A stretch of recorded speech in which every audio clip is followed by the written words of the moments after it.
J'espère que tout le monde va pouvoir m'entendre. Il y a beaucoup de monde. N'hésitez pas à vous rapprocher au maximum de tous les côtés. Merci beaucoup. Chers amis, nous voici tous réunis en cette fin de matinée autour de Nat, qui vient de vous quitter. Et nous allons dans quelques instants procéder à son inhumation. Auparavant, et pour débuter notre cérémonie, je voudrais inviter vers moi le pasteur Aimable, qui a quelques paroles à vous dire.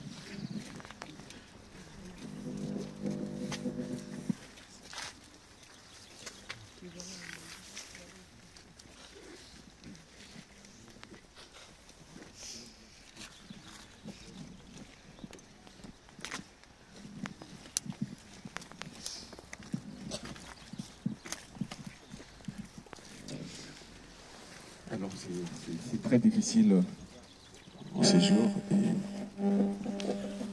aussi pour moi que pour la famille. cependant, je tenais à dire quelques mots à Nat. Parmi les personnes que je connais, Nat m'a beaucoup marqué. La dernière fois on a eu cet échange, c'était au sujet de la foi. Après un sermon où j'avais beaucoup insisté sur la mort. Elle vint me voir dans le bureau, me posa la question de savoir ce que c'était la foi et qu'est-ce qu'il y avait après la mort. Pour une jeune fille de 18 ans, c'est très difficile de penser après la mort. Je lui ai expliqué avec les mots que je pouvais, mais elle n'avait pas compris.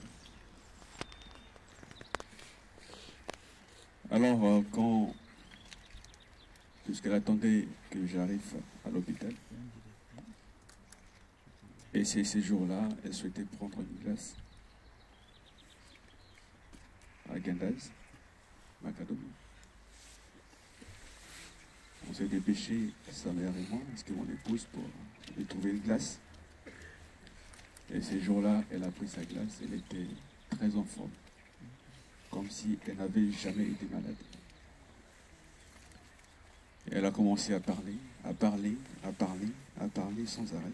Et moi, j'étais là, en train de l'écouter. En me disant, pasteur, tu sais, tu m'as parlé de la foi. Ça m'a fait du bien. Mais aujourd'hui, je sais ce que c'est la foi. Je sais ce que c'est la foi et je peux te dire que je me sens bien. Tu es bon, Dieu est merveilleux et je suis guéri.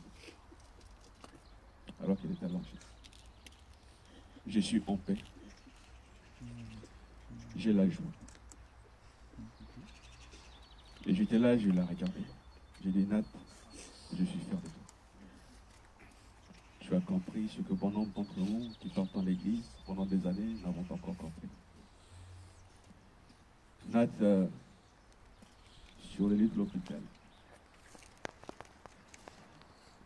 a donné sa vie au Seigneur. Je lui ai posé la question, Nat, si Dieu te guérissait, que ferais-tu pour lui? Nat dit, je servirai Dieu. Une telle sincérité, c'est très rare. C'était quelqu'un qui tenait sa parole. C'est pas quelqu'un qui disait des choses pour le plaisir de le dire, mais qui le faisait réellement. Et Nat a servi au Seigneur. Je n'ai jamais vu une personne d'aussi grande foi que Nat. Chaque fois qu'on annonçait la mauvaise nouvelle de sa maladie, le compte à rebours avait commencé. Mais jamais Nat n'a baissé les mains. Au contraire, elle disait qu'elle compte Dieu, qu'elle était bien. C'est elle encore qui nous confortait, qui nous disait, ne vous inquiétez pas, rassurez-vous, je suis bien. Et c'est vrai que aujourd'hui, je peux dire que Hébreux 13, Hébreux 11, le chapitre de la foi, une page s'ouvre pour nous. Par la foi, Nat ne douta pas, par incrédulité, mais elle crée en Dieu jusqu'au bout. Chaque fois qu'on lui annonçait qu'il te reste quelques jours à vivre, c'est comme si on l'encourageait encore à avoir confiance en Dieu. Et jusqu'à la fin, pendant qu'elle avait cessé de parler, je me suis approché d'elle. Et j'ai dit, Nat, certainement, bon nombre d'entre nous ici ne comprenons pas ce qui se passe actuellement, parce que tu ne peux pas parler. Je sais que tu as compris la foi, je sais que tu es guéri, je sais que tu es en paix. Alors, est-ce que tu peux confirmer que ce que je suis en train de dire, c'est ce que tu vis maintenant même? Nat, c'est quoi la tête? J'ai dit merci. Maintenant, je vais dire un mot de prière pour toi. Nat a été accompagnée par des anges. Celle qui ne pouvait pas marcher, celle qui était allongée, celle qui avait perdu l'usage de ses pieds, pouvait enfin marcher dans la joie du Seigneur. Il y a une promesse pour tous ceux qui croient. C'est que Nat continue à vivre de l'autre côté. Et nous qui croyons aussi, nous qui avons foi, Seigneur, nous retrouverons Nat.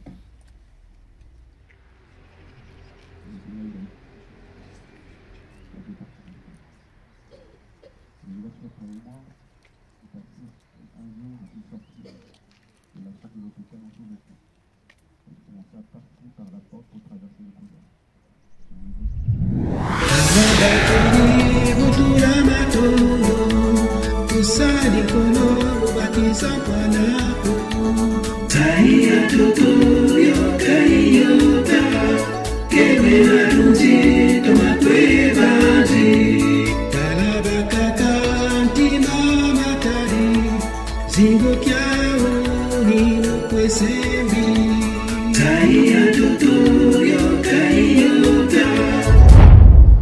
Le bâcléage, le professeur de Zino. Le bâcléage, le professeur de Zino. Le bâcléage, le professeur de Zino.